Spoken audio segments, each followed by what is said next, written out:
True independence and freedom can only exist in doing what's right. The proclamations of the Philippine independence.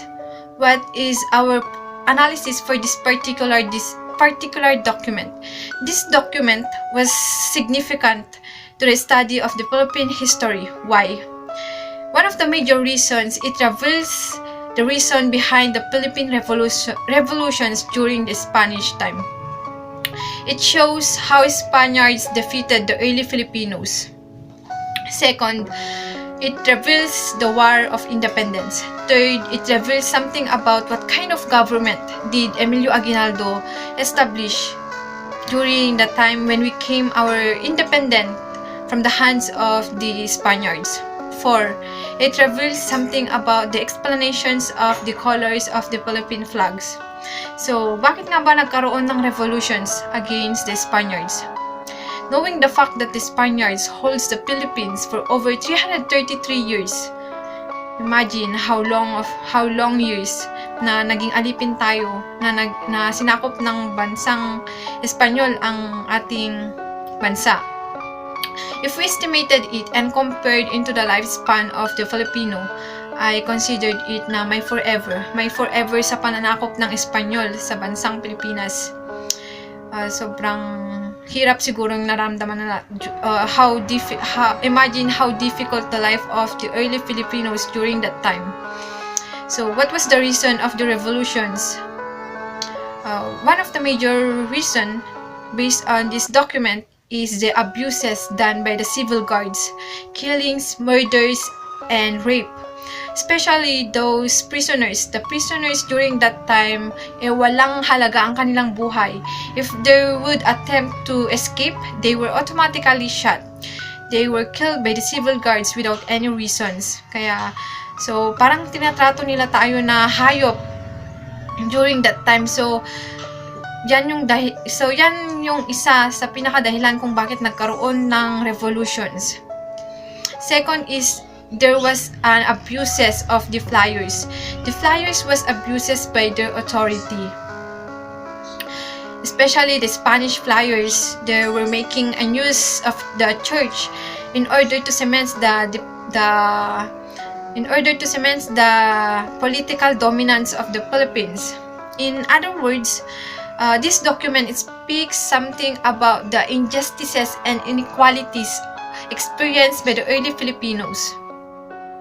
So, napakahirap talaga yung buhay nila mula sa paglaki nila, na-trauma sila, hanggang sa kauli-hulihang hininga nila, maybe nagtatago pa rin sila kasi nga for over 333 years sinakop ang bansang Espanyol ang ating bansa.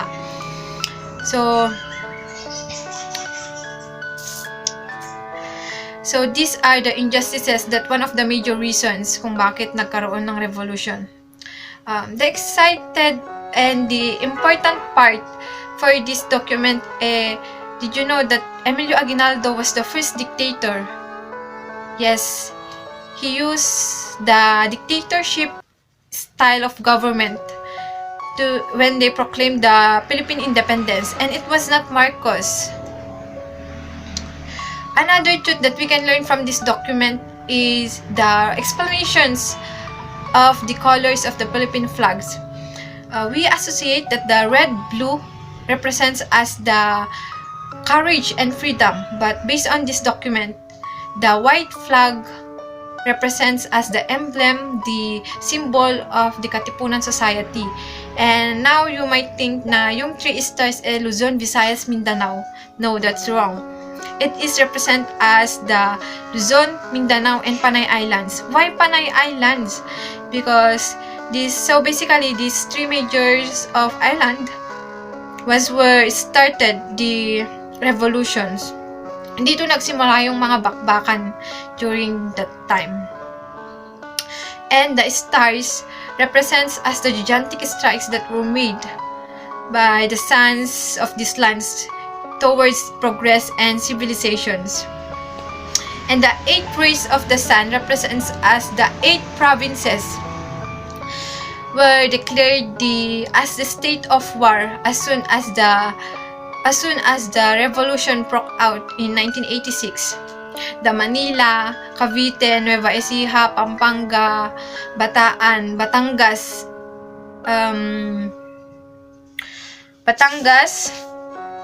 Bulacan, and Laguna. The colors of the Philippine flags, the white, red, blue, which commemorates the flag of the United States of America. Why? Because it retells to the history how the Americans helped the Philippines, how the Americans helped the Filipino people to unleash in the hands of the Spaniards. But did you know that na may betrayal between that war? There was an agreement between the Spaniards and America. Kumbaga, parang ibinenta tayo ng mga Espanyol sa kamay ng mga Amerika.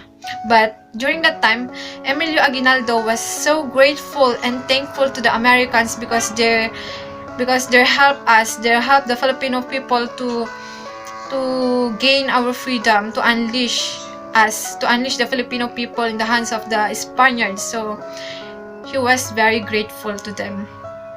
So this time, we must look back and value the sacrifices of our heroes just to make sure na makamit lang yung kalayaan natin. For over 333 years na sinakop ng mga Espanyol ang bansang Pilipinas, yung mga paghihirap na naranasan natin muling nakamit yung kalayaan na inaasam natin. We must thankful for that.